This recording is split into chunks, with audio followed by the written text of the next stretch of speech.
Нема никаква поврзаност на фотографиите кои се појавија во јавноста на кои се гледа како војници на Арама со рацете покажуваат двоглав орел, со другата фотографија на која истото го прават припадници на грчката армија.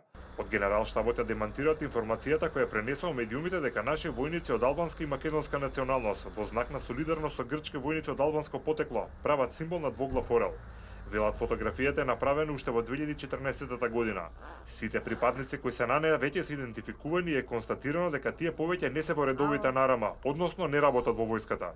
Фотографијата пак на 7 грчки војници кои се појави пред некој ден предизвика вистинска лавина реакции во тамошната јавност. Последните информации говорат дека сите тие се повикани на распит кај грчката војна полиција, а одземени им се мобилните телефони да се провери дали можеби фотографирале делови на војни објекти или пак можеби контактирале со лица кои представуваат закана за грчката национална безбедност. За локалните медиуми оваа фотографија е повеќе скандалозна, а се третира и како безбедносен проблем. Под знак прашање е ставена и судбината на командантите на единиците во чиј состав се овие војници, а се претпоставува дека тие набрзо би можеле да бидат разрешени или херархиски деградирани.